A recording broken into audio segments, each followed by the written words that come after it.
Te damos toda la honra, Señor, en el nombre poderoso de Jesús. Y recibimos tu palabra con fe, con esperanza. En el nombre del Padre, del Hijo y del Espíritu Santo. Amén, amén y amén. Le damos un fuerte, pero muy fuerte aplauso a Cristo. Amén. Aleluya. Gloria a Dios. Bienvenidos a la iglesia. Invito a que tome asiento. Vamos a compartir palabra de Dios. Pero antes de compartir el mensaje directamente, le voy a contar un cuento. Así que estén atentos los niños, porque hoy van a aprender un cuento. Pastor, ¿ese cuento está en la Biblia? No, claro que no, es un cuento. La Biblia no es un cuento, la Biblia es la palabra de Dios. Y en ella está la mente de Dios, o parte de la mente de Dios para nosotros. Y en ella está el pensamiento de Dios para con la humanidad.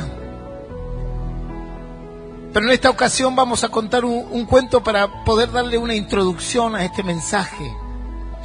Y este cuento dice así, que en una habitación había 4 velas. Y por alguna razón estas velas habían adquirido conciencia. Una vela se llamaba paz, la otra vela se llamaba amor y la otra vela se llamaba fe, y había una cuarta vela que no le diré el nombre todavía. Y ellas alumbraban toda la habitación, eran las encargadas de dar parte del calor de esa habitación y parte de la iluminación. A través del calor y la iluminación una persona se siente confortable. Eso es lo que hace Dios en el corazón de las personas. Cuando Dios mora en una persona, cuando el Espíritu Santo mora en una persona, hay luz. En la Biblia dice que nosotros somos luz. Y una luz no se esconde debajo de un almud, no se pone debajo de nada, se pone a lo alto para que alumbre a todos.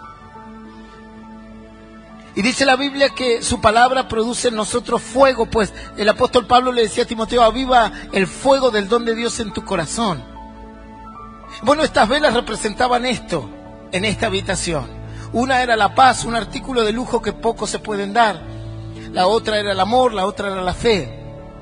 La Biblia habla de estas virtudes como frutos del Espíritu Santo. Hay muchos frutos del Espíritu Santo: el amor, el gozo y tantos más, la templanza, la bondad, la benignidad. Pero bueno, en este cuento entran estos 3 y un cuarto. Dice que en un momento, por diferentes condiciones que ocurrieron dentro de esa habitación, una de las velas, la vela de la paz, se apagó y no tenía la propiedad de poder encenderse. Por lo tanto, había desaparecido de esa habitación en este momento la paz.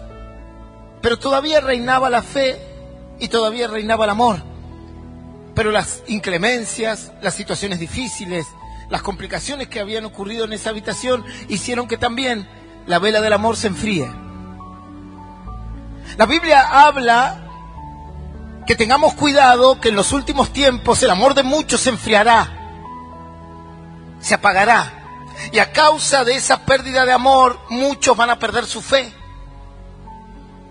Y muchos van a apostatar de la fe, van a blasfemar de la fe, porque han perdido el amor de Dios, no el amor de este mundo. El amor de este mundo es pasión. Y en este mundo, por amor, la gente se mata. El amor de Dios es otro amor, totalmente diferente, el que figura en Corintios. Entonces tenemos que tener cuidado de que esta vela se apague. Pero bueno, en este caso, esta vela dice que se apagó en ese cuarto. Ya no había paz, ya no había amor, pero bueno, quedaba la fe, ¿verdad? Sin fe es imposible agradar a Dios, dice la Biblia. Pero ahí estaba tratando, en este cuento, la fe de mantenerse firme. Pero las inclemencias eran muy grandes. Y a veces la fe declina, a veces la fe decae. Y hay momentos que la fe está como una vela encendida, así, alumbrando a todo el mundo, pero de repente, por diferentes circunstancias de la vida, vicisitudes de la vida, situaciones difíciles, complejas, la fe se puede apagar, puede desaparecer. No en vano la Biblia dice que la fe es como un grano de mostaza que cae en tierra, genera raíces y va creciendo. Y como toda planta tiene que tener ciertas condiciones para seguir creciendo y desarrollándose. La fotosíntesis, las raíces, el agua, los minerales, etc. Pero dice que esta vela se estaba por apagar. Ya se había apagado la paz, ya se había apagado el amor. Solo quedaba ahora la fe y una cuarta vela, que va a ser el tema de hoy. Dice que se apaga la fe, se pierde la fe en la habitación. La habitación representa el corazón de un ser humano. Y hay personas que han perdido la fe, hay personas que han perdido el amor, hay personas que han perdido la paz. No tienen nada de eso. No hay fe de Dios. Estoy hablando de la fe de Dios, no la fe en otras cosas. Hay personas que han depositado su fe en los ídolos, en las imágenes. Otros depositaron la fe en un ser humano de carne y hueso que hoy está y mañana no está. Que hoy te promete el amor eterno y al otro día te traiciona de la manera más vil que puede existir. Estoy hablando de la fe en Dios, una fe inquebrantable. Alguien que jamás te va a traicionar, alguien que jamás te va a abandonar. Pero las circunstancias daban que estas tres hermosas velas, que hacían un lugar muy cálido y muy alumbrado, se apagaran. Pero quedaba una cuarta vela, y esa vela se llama la esperanza.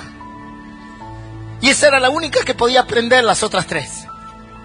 La esperanza podía hacer que resurja la fe. La esperanza podía hacer que resurja el amor. La esperanza podía hacer que resurja de alguna manera la paz. Y tantas otras velas que representaban estos frutos del Espíritu de Dios.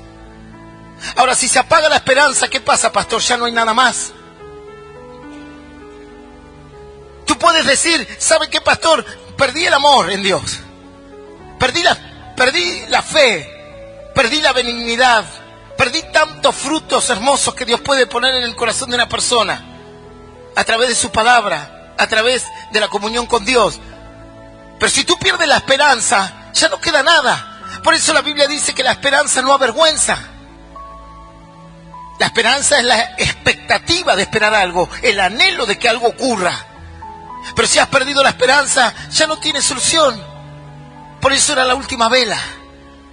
Era la última que, de alguna manera, podía ayudar a encender las demás.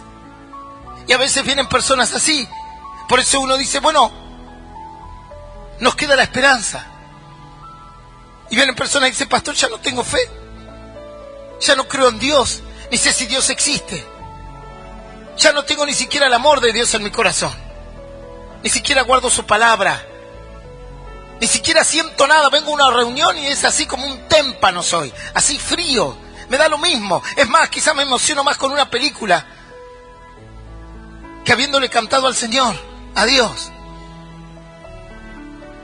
Hay personas que tú le hablas de Dios, le hablas del amor de Dios, no sienten nada, están fríos, como muertos, pastor, sí, muertos espiritualmente. Muy fríos, pero luego van a la casa, ponen una novela en donde hay alguna cuestión trágica y tú le ves que le caen las lágrimas. Y empiezan a llorar. Y dices, uy, pobrecita, ¿qué te pasó? No, mira la novela, pobrecita ella. Y lloran por algo ficticio. Les conmueven las emociones, algo ficticio.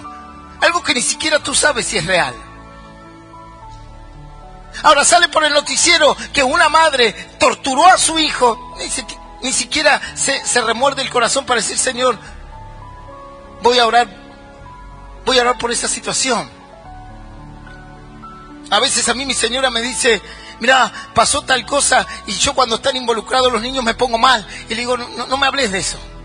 Yo conozco la realidad, la vi como médico, la vi trabajando en cárceles, la realidad es terrible, es brutal. Y si uno no tiene a Dios, el corazón se enfría. La fe se pierde. El amor se disipa. Y cuando nos damos cuenta, estamos metidos dentro de una iglesia, sentados en una silla, muertos espiritualmente, sin sentir nada. Absolutamente nada. No nos conmueve una alabanza, no nos conmueve un versículo bíblico. Ni siquiera sentimos si Dios nos está hablando. Salimos de aquí y nos olvidamos el mensaje en 20 minutos, menos quizás. Quizás ni siquiera recordamos lo que habló el predicador. Es que la habitación está fría, está vacía el corazón. ¿No nos conmueve la palabra de Dios? Dice que cuando Jesús murió, los discípulos entraron en una incredulidad total. Se les había apagado toda la fe de la esperanza, toda la luz que les podía dar la fe en su Señor. Y cada uno se fue a llorar a su rincón. Y cada uno fue a cada lugar ahí. Algunos decían que no creían, que tenían que verlo a Él y tocar sus llagas para creer. Otros se fueron a sus quehaceres comunes.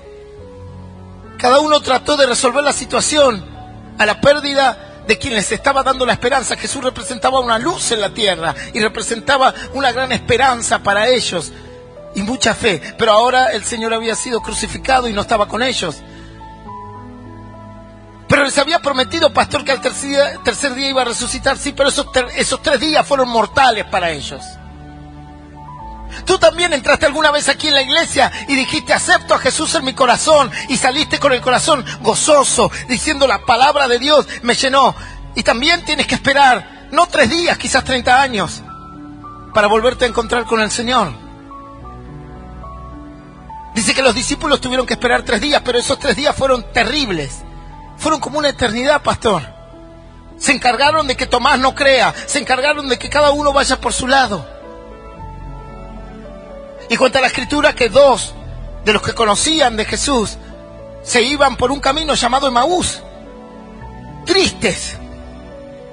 Jesús les había dicho que al tercer día iba a resucitar, pero la incredulidad entró en su corazón, la duda entró en su corazón, las velas se habían apagado.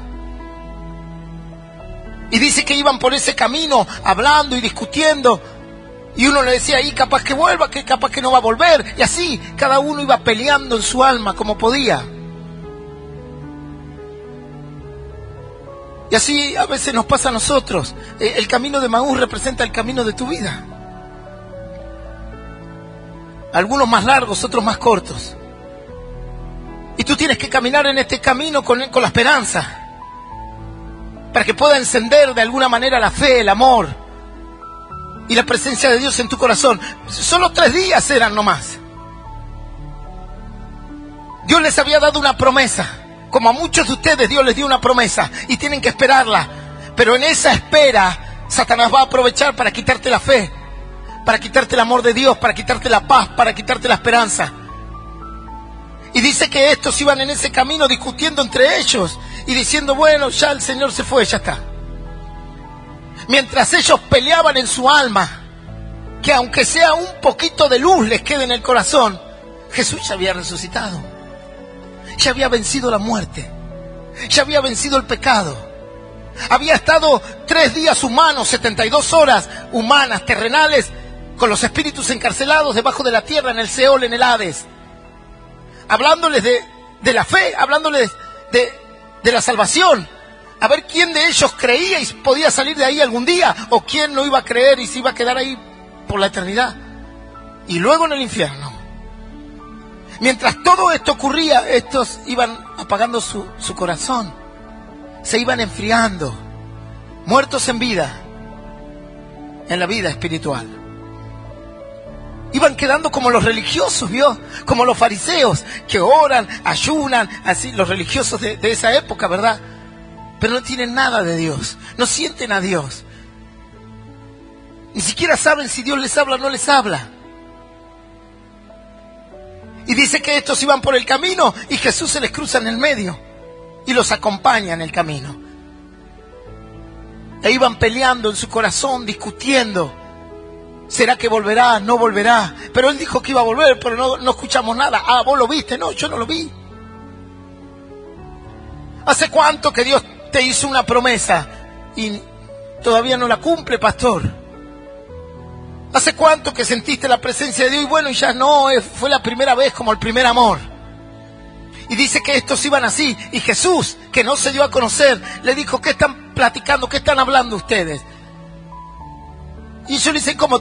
¿Tú no sabes nada de lo que pasó? ¿Tú no sabes que Jesús murió?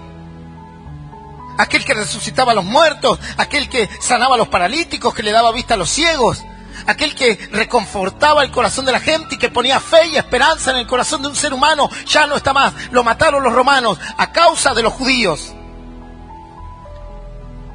Y él los escuchaba. Era Jesús mismo en el medio de ellos. Los escuchaba.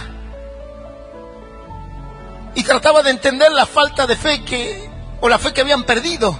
Se había apagado la vela de su corazón. Se había apagado la fe. Se le fue la paz. Y dice, y ahora estamos solos aquí. Y nosotros vamos aquí en este camino de Maús a tal aldea, a quedarnos ahí. Y nos vamos a juntar con otros discípulos a llorar. A entristecernos. A contar las viejas épocas. Ay, pastor, me acuerdo cuando veníamos a la iglesia y sentía la presencia de Dios. Ay, pastor, me acuerdo cuando Dios me habló en un sueño. Ay, pastor, me acuerdo. Así, como viejas hazañas. Como si Dios se hubiese dormido, ¿verdad? Como si Dios se hubiese olvidado de ti. Como si Dios te hubiese engañado, como un niño que te dice, como cuando tú le dices a un niño, bueno, te voy a dar un caramelo, y luego no le das más nada. Y dice que iban por ese camino y en un momento Jesús les empieza a hablar. Y les empieza a hablar de su palabra. Y dice que comienza a llevarlos desde Génesis hasta el último libro del Antiguo Testamento. Les iba mostrando cómo era necesario que Jesús padeciese, pero que tenía que resucitar al tercer día, habiendo vencido la muerte, el pecado, habiendo traído la esperanza para el ser humano, para una humanidad perdida. Y estos no se dieron cuenta en ese caminar, en ese camino, no se dieron cuenta del tiempo, y cuando se dieron cuenta habían llegado a la aldea o al pueblo, vaya a saber, depende de la cantidad de población que sería.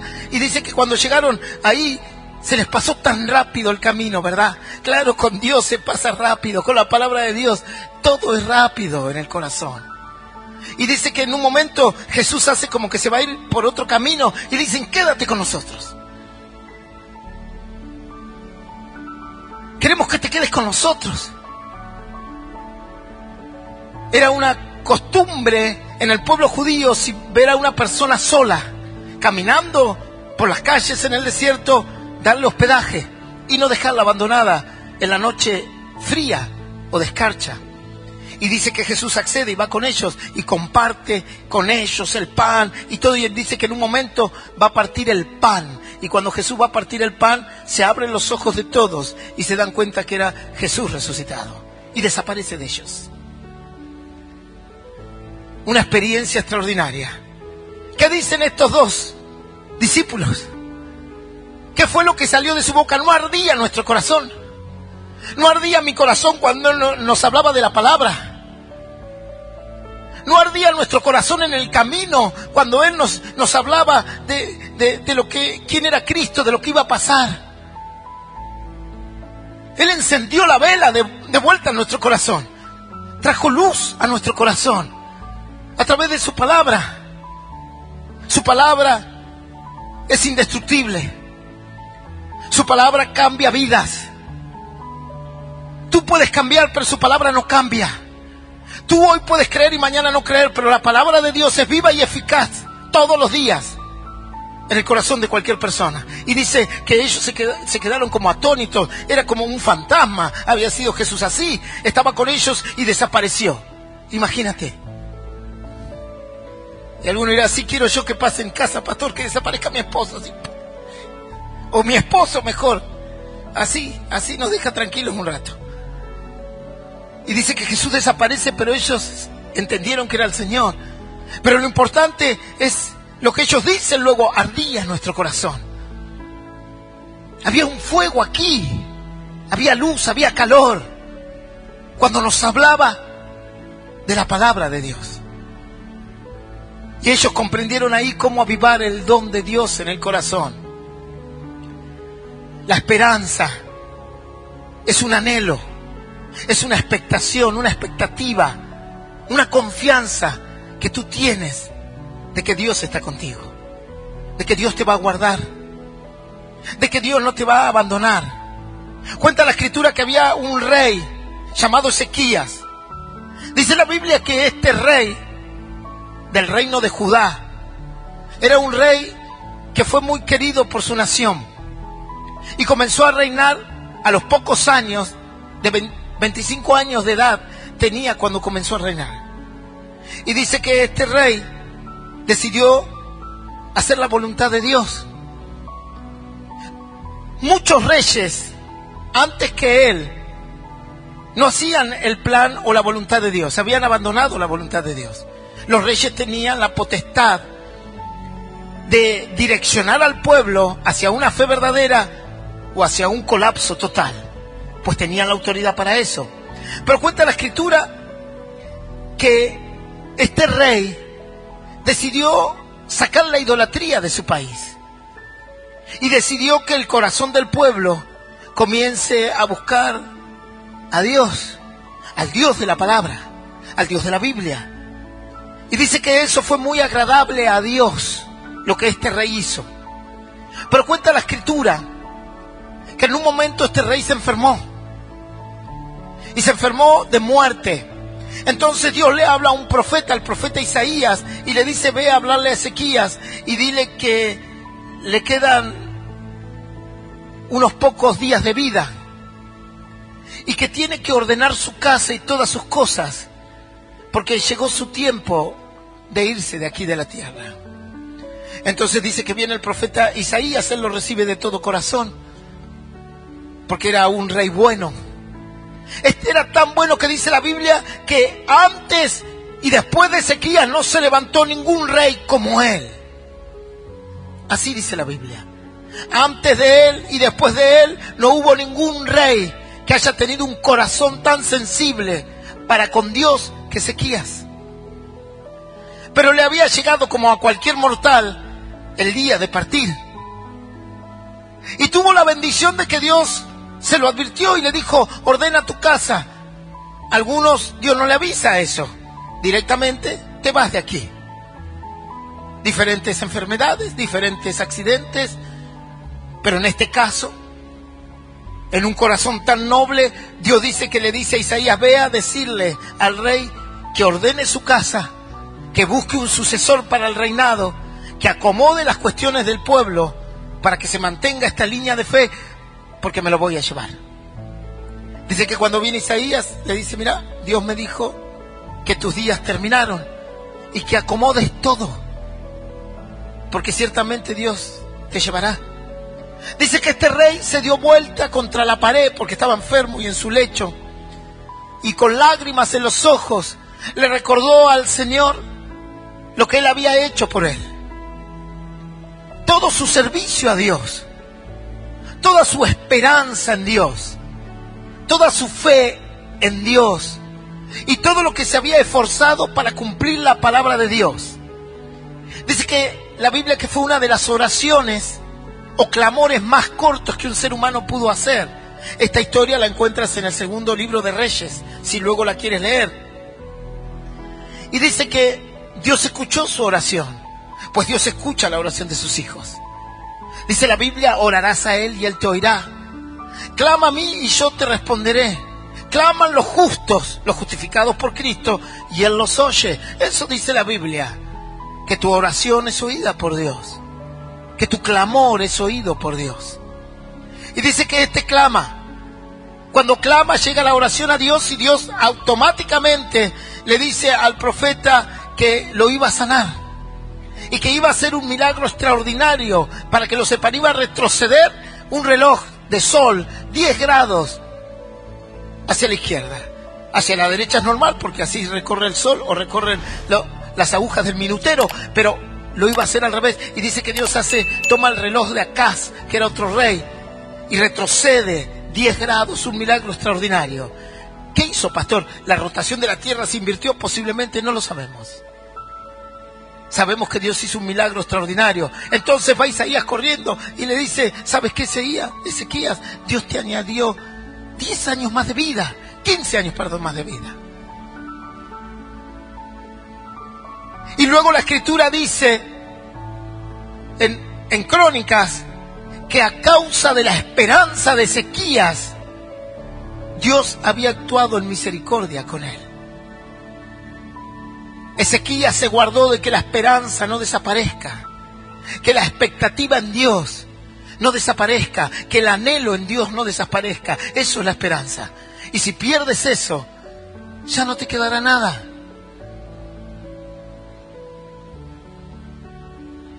Cultivar la fe no es fácil. Requiere tiempo. Requiere quizás años de un cristiano. Es un fruto del Espíritu que tiene que ir creciendo día a día, así como crece una planta. Fortalecernos en el amor de Dios, obtener la paz de Dios, son frutos que van llegando con el tiempo mientras tú buscas con todo tu corazón a Dios. Pero la esperanza es una virtud que necesitas urgente y rápido, porque si ella se apaga, entonces ya no habrá más nada. Por eso dice la Biblia que la esperanza es una expectativa de algo que se espera, de algo que se desea, de un anhelo. Y el diablo buscará quitarte la esperanza en Dios. Que ya tú no tengas anhelos en Dios. Aquí hay personas que entraron con anhelos muy grandes, diciendo: pastor, nos encantaría servir a Dios, a mí me encantaría predicar.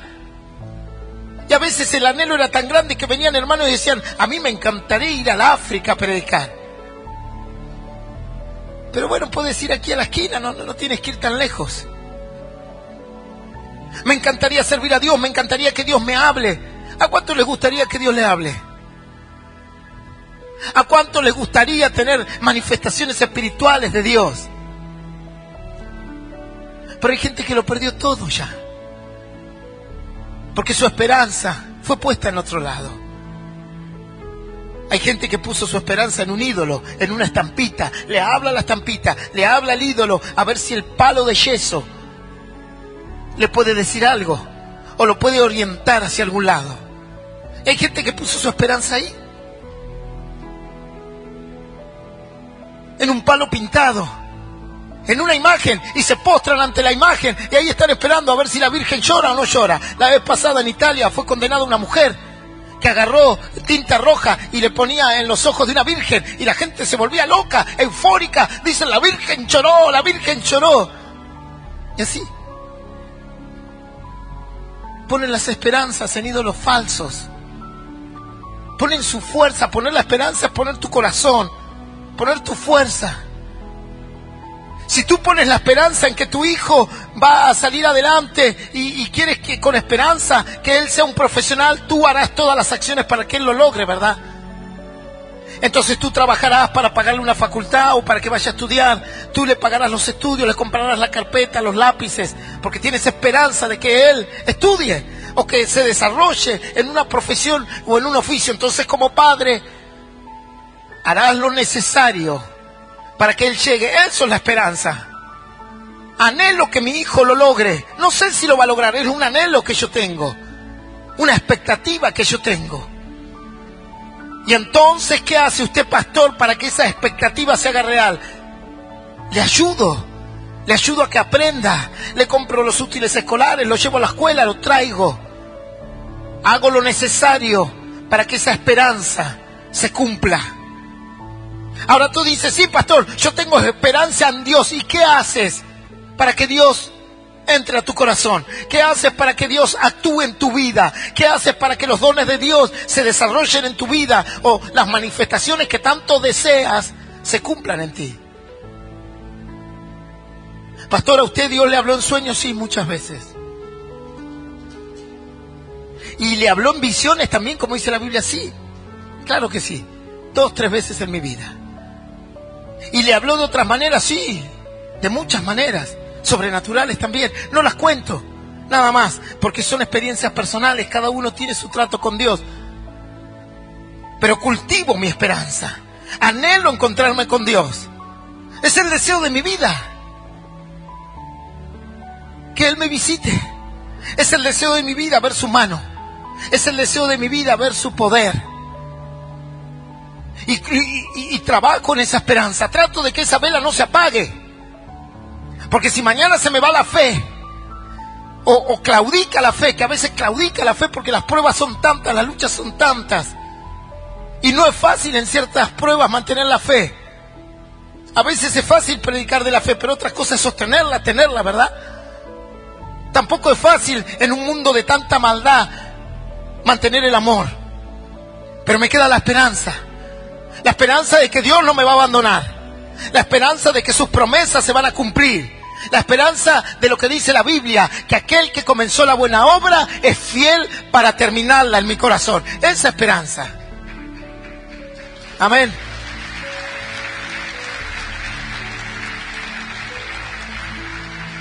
Dice que este rey se dio vuelta y dijo: Señor, tú sabes que caminé íntegramente en ti y que cumplí con tus mandamientos y con tu palabra y no me aparté de ella ni a diestra ni a siniestra. Eso es una oración con esperanza. Imagínate, Dios le había dado el ultimátum, no se lo dio el médico.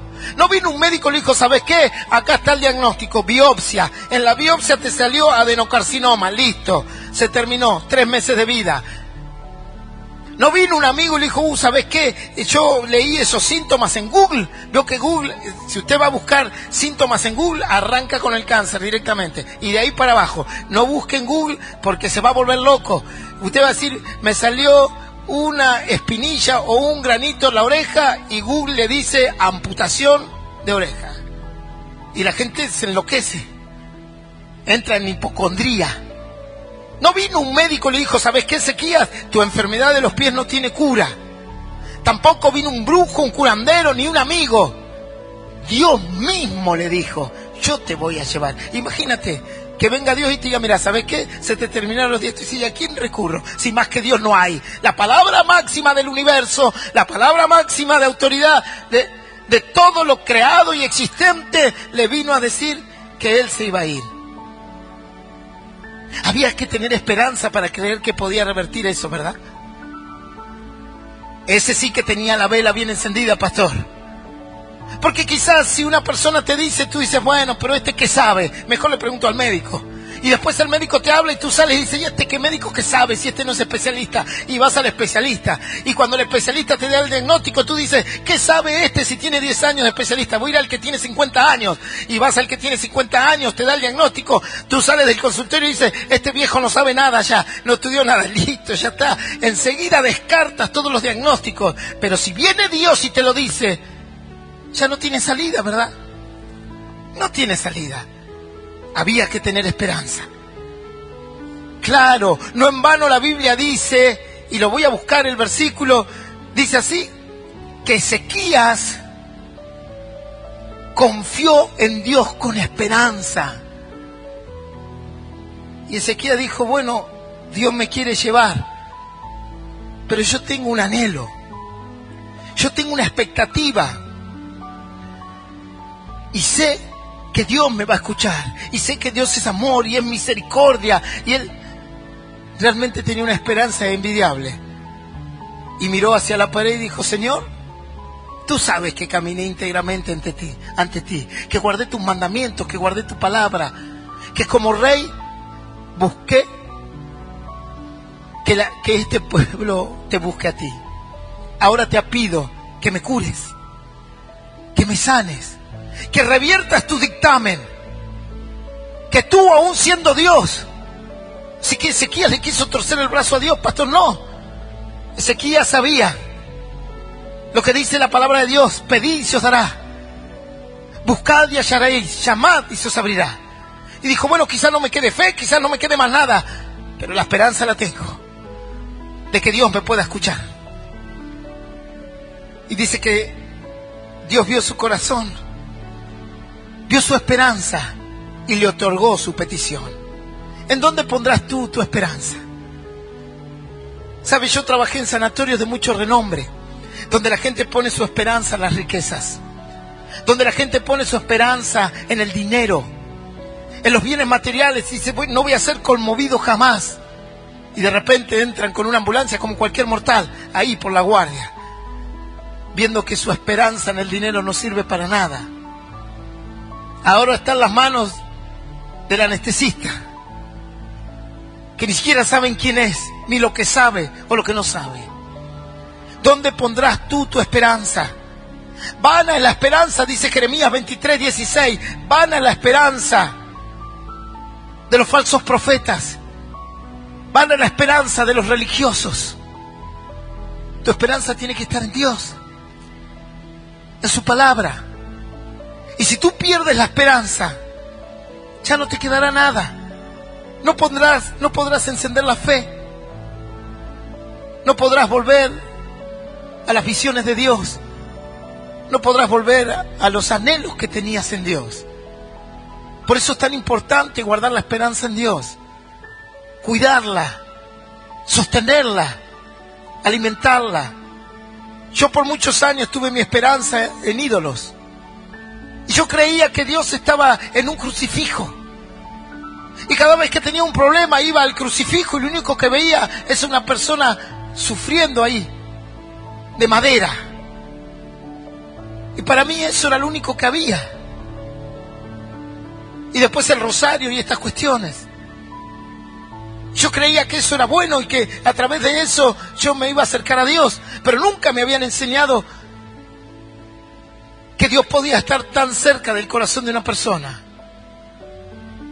Entonces uno iba tratando de buscar esperanza en lo que tenía al lado. A veces en la familia. Y a veces la familia te traiciona. Y hay mujeres que han puesto su esperanza en su marido. Y luego el marido las engaña. Y se viene en derrumbe su esperanza. Hay mujeres que su marido es como un dios. Y todo lo que él dice es así. Esté bien o esté mal.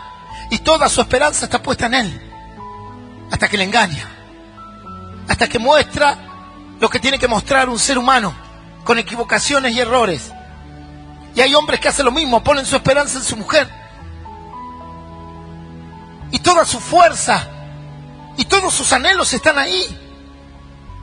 Sin darse cuenta que el hombre te puede engañar. La Biblia dice, no te fíes ni del que duerme contigo. Yo no sé si mañana a mi señora no, como dicen los jóvenes, no se le traba el tarjetero. O se levanta un día y está con un hacha ahí al lado de la cama. Me cansaste, petizo. Chao. Ahora te vas a quedar más petizo. No lo sé. ¿Cuántos hombres mataron? ¿Cuántos femicidios hay de personas que dijeron que la amaban? A mí me tocó hacer una autopsia una vez terrible. Fue sanguinaria la situación. Me llama mi cuñado que era traumatólogo y me dice, mirá, tenemos que ir a hacer una autopsia de una joven de 23 años. El juez nos pide el arma, la bala. Le habían colocado una pistola aquí y habían disparado y la bala se había alojado en la primer vértebra cervical, en el cuerpo de la primer vértebra cervical, y el juez necesitaba la bala porque las balas generan como una estría y se requiere la pericia balística, y cuando se encuentra el arma, las armas en su cañón tienen como una huella, como la huella digital de nuestros dedos. Y a veces hay que comprobar si el proyectil coincide con esa arma. Y si esa arma se la secuestró, no sé, al vecino, y el proyectil coincide con el cañón, con la figura que tiene adentro, es como una impresión que le hace. Aquí hay hermanos que son policías y entienden esto 10 veces mejor que yo. Entonces el juez nos manda a avisar que necesita el proyectil. Y yo le miro a mi cuñado y le digo, mirá, esto está difícil. Vamos a tener que decapitar a esta persona. Ya está muerta. Su alma no está. Su espíritu no está. Es solo un cuerpo. Y tuvimos que hacer eso. Básicamente decapitarla para poder sacar el proyectil. Después unimos la cabeza, por supuesto, con sutura, para que le lleven al juez el proyectil. El proyectil lo había hecho el novio, el que la amaba, el que le había jurado amor por la eternidad. Se levantó un día con celos y dijo, si no vas a hacer para mí, no vas a hacer para nadie. Y agarró y listo, terminó con su vida. ¿Dónde pondrás tus esperanzas? La Biblia dice que maldito del hombre que confía en el hombre, que pone su esperanza en el hombre. Tu esperanza tiene que estar en Dios, en su palabra, pues la palabra de Dios no miente. Y Dios no es como los hombres que mienten y se arrepienten. Su palabra es verdadera. Y si Él dice que estará contigo todos los días, Dios estará contigo todos los días, hasta el fin del mundo. Así le dijo a los discípulos. ¿Dónde está puesta tu esperanza? Dice la Biblia que los hermanos de José, su sangre, sus seres más queridos lo traicionaron. y lo entregaron y lo vendieron a beduinos, su propia sangre, sus propios hermanos. A veces ponemos las esperanzas en lugares falsos. A veces nuestra esperanza se agota en lugares que no son verdaderos. La Biblia nos enseña que nuestra esperanza está en Dios, que está en Jesús, el autor y consumador de la vida. Hay un salmo que dice: ellos ponen su esperanza en los ídolos que no ven, en estatuas, que tienen manos y no las mueven, que tienen boca y no hablan, que tienen pies y no pueden caminar, los tienen que llevar. Mas mi esperanza está en Jehová, que hizo los cielos y la tierra. Pero a veces perdemos esto y enfocamos nuestra esperanza, nuestro anhelo, nuestra expectativa en otro lado. ¿Dónde está tu anhelo, varón y mujer? ¿Dónde has puesto tu anhelo? No es que tu anhelo sea que Dios esté contigo. No anhelas tener un encuentro con Él. No anhelas levantarte todas las mañanas y saber que hay un Dios poderoso que guarda tu camino y tu vida. Pero este mundo peleará para quitarte la esperanza, para que la pongas en otro lado, para que tu llanto no sea hacia Dios, sino hacia una película ficticia.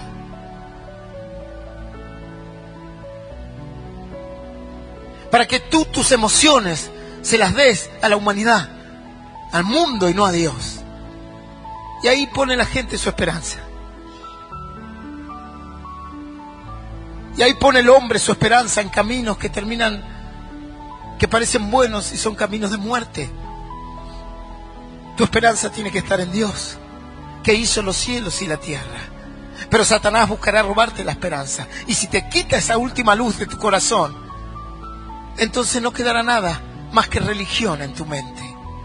¿Sabes cuántos religiosos hay hoy en día? ¿Sabes cuántos solo tienen conocimiento de Dios nada más? Solo llevan una religión en su mente, una práctica. Vienen a la iglesia porque lo hicieron de niños. Pero Dios no les habla. No sienten su voz, no sienten su palabra, no tienen más anhelos. Anhelan más al mundo que las cosas de Dios. Los convencieron de que el mundo es mejor. Entonces, ¿qué hacemos con el versículo que dice: busca primeramente el reino de los cielos y su justicia, y el resto será añadido? No, ahora busca primeramente todos tus placeres del mundo y Dios añadirá algo del cielo sobre ti. ¿Es así? No, pastor, no es así el versículo.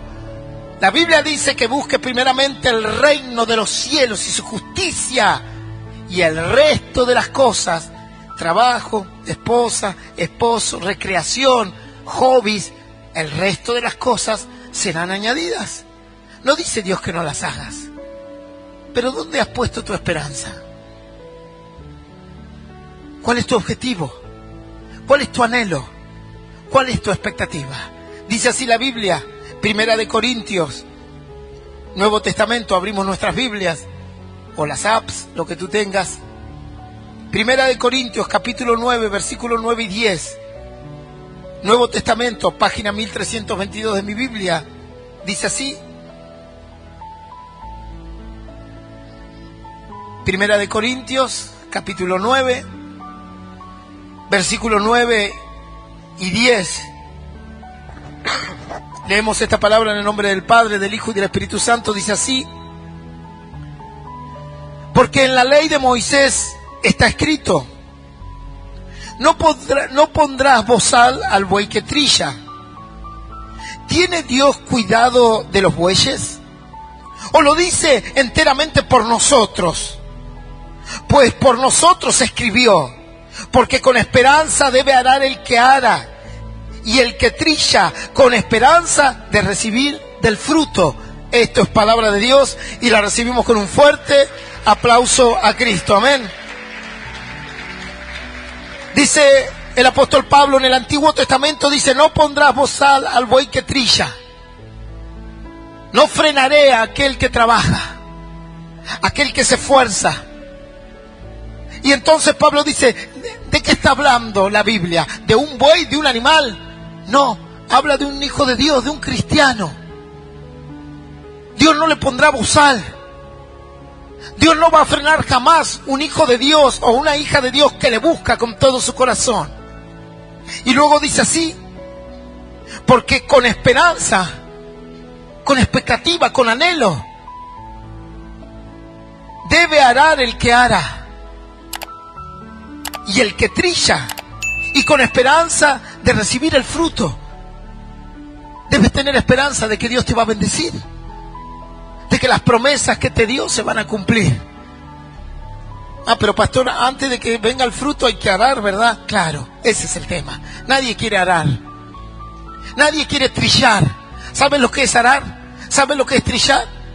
No, bueno, pero ahora pastor lo hace un camión grande, así le llaman tractor, y ahora tienen otros nombres, son como unos monster truck así gigantes, que van armando 20, 30 surcos a la vez. No, pero en aquel entonces el que araba y el que trillaba tenía que poner como un palo delante de él o detrás de él, y con una hoja e ir armando un surco en la tierra. Era un trabajo arduo que no muchos querían hacer. Y había que trabajar la tierra y armar el surco para luego sembrar y para luego, con esperanza, recibir el fruto. Y es así como es el camino de Dios. Tú tienes que crear ese surco, tú tienes que crear y darle fuerza a tu esperanza, trabajar en ella. No es que tú te tiras en la cama y decir, bueno, listo, ahora creo en Dios, que venga todo. A ver, Señor, quiero $1.000.000, a ver si se abre el techo y viene. Tú tienes que trabajar en la esperanza. Tienes que trillar. Y sabes que los hombres de campo, o aún mujeres, cuando trillaban, se esforzaban mucho. De repente en el medio del surco se cruzaban con rocas, con piedras, y las tenían que correr del camino. No es que agarraban y decían, uy, ahí hay una roca, listo, ya se terminó mi trabajo. Un obstáculo, ¿verdad? Una roca, una piedra es un obstáculo en el trabajo. Y la fe en Dios es así. Tienes que trabajarla. Tú tienes que trillar en tu corazón. Tienes que recibir la palabra de Dios, creerla, ponerla por obra. De repente encontrarás obstáculos en tu alma. Pensamientos que irán en contra de Dios. Esas son las piedras que tendrás que correr. ¿Tú crees que cuando yo llegué a Dios, toda mi vida estaba en concordancia con Dios? Había un montón de cosas que eran pecado para la Biblia y para mí eran cosas normales. E inclusive buenas, e inclusive hasta alegres. Y cuando aprendí que tenía que trillar con esperanza, que tenía que armar un surco en mi corazón con esperanza para que entre la palabra de Dios, y eso implicaba cambios, implicaba conductas. Y si antes me juntaba con mis amigos para ir a prostíbulos, ahora me tenía que juntar con creyentes para orar a Dios. Y si antes me dedicaba a ir al casino porque me gustaba jugar, y jugaba a la quinela, jugaba a los caballos, jugaba al casino, ahora ya no. Ahora tenía que invertir mi plata con sabiduría, pidiéndole consejo a Dios. Y tuve que empezar a trillar, porque eso es trillar en esperanza. Tuve que armar un surco en mi corazón para poner la semilla correcta. El diablo había puesto en mi corazón muchas semillas, muchísimas. El adulterio, la pornografía, el juego. Pero esas semillas tenían una propaganda de que eran divertidas y buenas. Total, no molesto a nadie. Y cuando leí la palabra de Dios me di cuenta que estaba en pecado.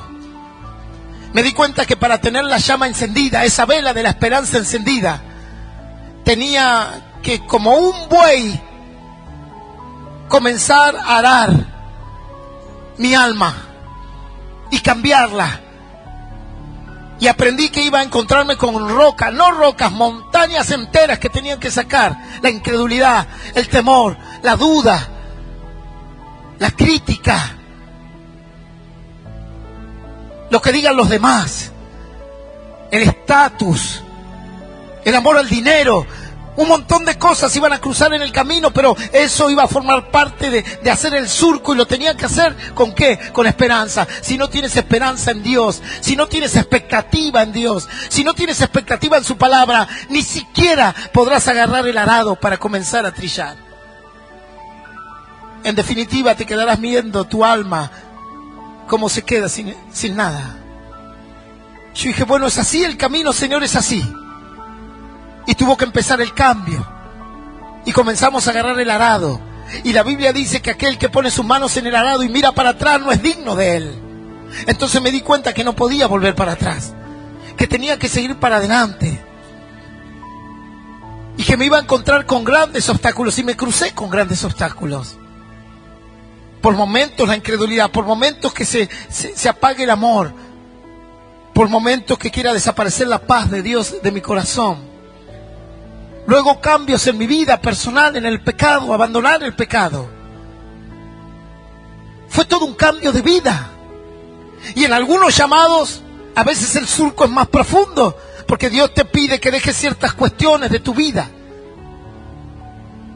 Porque si yo hubiese querido, quizás estaba en España hoy ejerciendo la actividad quirúrgica en mi especialidad. Mi formación fue costosa. Yo no hice una carrera de 3 años. Mi formación, pagada por el Estado, fue muy costosa. Al Estado le costó 7 años enseñarme, para luego enseñarme 7 años más una especialidad quirúrgica. 14 años costó mi formación, para decir, usted es especialista en cirugía ortopédica. Y para muchos eso es su esperanza, el comienzo y el fin de su vida. Tuvo oportunidades, doctor, infinidades, en el exterior y aquí en la Argentina. Es más, cuando yo vine aquí a Río Gallegos, estaba como director del Centro de Rehabilitación de las Unidades Penitenciarias de la provincia de Buenos Aires. Trabajaba en un hospital, trabajaba en sanatorios privados. Las expectativas eran grandes, pero en un momento se cruzó en mi surco el servicio a Dios. Y Dios me dijo, es tu decisión. Si tienes esperanza en mi palabra, y leí que en su palabra, los que llevan su palabra van a resplandecer como las estrellas en el firmamento. Y yo dije, Señor, algún día me van a enterrar con todos los libros que leí, diciendo que no sabía nada. Algún día la medicina que aprendí va a ser obsoleta. De hecho, las cirugías que yo hice hoy en día son de criminales. Porque hoy tú te vas a operar una rodilla y te hacen una artroscopía, te ponen 2 tubitos, uno del lado derecho y del izquierdo, y ahí resuelven todo. ¿Y usted, pastor, cómo las operaba? Ah, no, nosotros como Sandokan, le abríamos la rodilla de arriba abajo entera, así como si fuese un libro. Cuando vinieron los médicos nuevos y trajeron la artroscopía, nos hicieron a un costado de los quirófanos y nos dijeron, a ver, ustedes salvajes, animales. Bueno, pero era, obviamente, un médico egipcio, cuando tú te volvías loco, agarraba como un punzón, esos que se usan para sacar los corchos del vino, y te lo pasaba aquí por la frente para sacarte los malos espíritus. Pastor, mi señora está histérica, páseme. A ver si le sacamos los demonios un poco. Pero así era la medicina de aquel entonces, rudimentaria. Y a medida que pasa el tiempo, las cirugías van cambiando. Los cirujanos de mi época, cuando tú tenías apendicitis o te quitaban la vesícula, te abrían como un sapo, así, de aquí abajo, y te sacaban una vesícula así, y te tenían 7 días mirando para arriba en el sanatorio con unos dolores que... Ahora no, pastor, ahora tú entras, te meten 2 tubitos, te sacan la vesícula, te sacan todo por ahí, te vacían entera y te dicen, listo, anda a tu casa, vení dentro de 24 horas. Y tú dices, ¿será verdad que me operó? Sí, ahora la medicina es así. Y Dios me dijo, ¿qué quieres tú? Algún día te enterrarán con todos estos libros, los usarán, todo lo que tú leíste y aprendiste, lo van a usar para hacer un asado. Y yo dije, tiene razón. Pero ¿sabes qué? Mi palabra es eterna. Y lo que aprendas de mí te va a servir en esta tierra y aún más. Y será una herencia por la eternidad. Y todo lo que enseñes de mí va a resplandecer como las estrellas en el firmamento. Y agarré esa roca y enseguida dije, sí, Señor. Esa es mi esperanza. Ese es mi anhelo. Llegar al cielo y que me digas que lo hice bien. O por lo menos que lo hice. Aunque sea arrastrado entrar. como sea, rajuneando, como dicen algunos, pastor, yo quiero entrar al cielo como sea, no sé, a los rajuñones. Dice la Biblia que donde esté tu tesoro, ahí estará tu corazón, ahí estarán tus emociones, ahí estará tu voluntad, ahí estará tu intelecto, tu raciocinio. Donde esté tu tesoro, ahí estará tu corazón. ¿Dónde está tu tesoro? En el colchón de mi esposo, pastor. Ahí guarda todos los billetes. Estoy esperando que se vaya para sacárselos todos. ¿Dónde está tu tesoro? Ahí es donde tienes que poner tu expectativa. ¿Y sabes cuántas personas ya dejaron de trillar? Ya dejaron de arar. ¿Y por qué dejaron de trillar y de arar, pastor? Porque ya no tienen esperanza. Porque en la Biblia dice que el que trilla lo tiene que hacer con esperanza. Y el que ara lo tiene que hacer con esperanza. Y el que siembra lo tiene que hacer con esperanza, sabiendo que va a recibir el fruto. ¿Entiendes por qué no trillas más?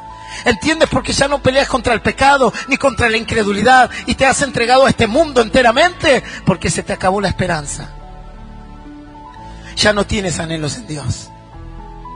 Ya no te conmueve la palabra de Dios. La iglesia es una simple religión. Ya no te conmueve el perdido. ¿Qué importa, pastor? Que cada uno haga de su vida lo que quiera. ¿Qué me importa el borracho que está ahí en la esquina? A mí ya no me importa, cada uno pelea por sus cosas. Porque al perder la esperanza y al multiplicarse la maldad, el amor de muchos se enfriará, dice la Biblia. Y hoy tienes la oportunidad de encender esa vela y decirle al Señor que no te deje perder la esperanza. El anhelo que en alguna vez hayas tenido en Él. Y si tu esperanza la has puesto en otro lado,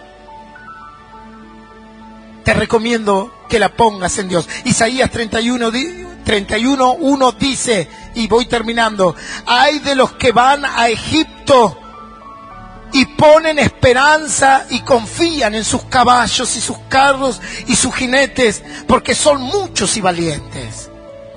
Ay de los que van al mundo y ponen su esperanza en ellos, porque son lindos, porque son llamativos, porque son famosos, porque se los ve intelectuales, porque tienen estatus, porque salen en la tele. Ay de los que ponen su esperanza en Egipto, en sus caballos, en sus carros y en sus jinetes, porque son muchos y se los ve valientes. Y cuando dice ay, como diciendo vas, el diablo te va a engañar. Tu esperanza tiene que estar en Dios. Tu esperanza tiene que estar en Jesús. Dice la Biblia que los frutos del Espíritu, y comienza a mencionar muchos: amor, paz, benignidad, bondad, y ahí, casi a lo último, pone y esperanza. Voy a orar por ti y te invito a que te pongas de pie para que puedas recibir a Jesús. Proverbios 23:18 dice así: ciertamente hay fin, pero tu esperanza jamás será cortada. Aquellos que confían en Dios, dice el salmista, jamás, pero jamás serán avergonzados. Y en Job 14:7 dice: y si el árbol fuese talado, y está haciendo una alusión a los hijos de Dios, si fuese cortado aún, pero sus raíces perciben el agua, queda de él esperanza, porque puede reverdecer. Si anhelas tener un encuentro personal con Dios, de todo corazón, aún queda en ti esperanza. Y la esperanza no avergüenza. Ahí donde estás, cierra los ojos. Y si quieres recibir a Jesús en tu corazón, te invito a repetir esta oración que dice: Señor Jesús, en esta noche he escuchado tu palabra, y he entendido que tú eres mi Salvador, que tú eres mi esperanza. Que tú eres mi esperanza. Tú eres mi anhelo. Tú eres mi anhelo. Tú eres mi expectativa. Tú eres mi expectativa. Anota mi nombre. Anota mi nombre en el libro de la vida en el eterna. libro de la vida eterna. Prometo confiar en ti Prometo confiar en ti y tener esperanza en tu palabra. y tener esperanza en tu palabra. En el nombre del Padre, En el nombre del Padre, del Hijo y del Espíritu Santo. Espíritu Santo. Amén. Amén. Y amén. Le damos un fuerte aplauso al Señor.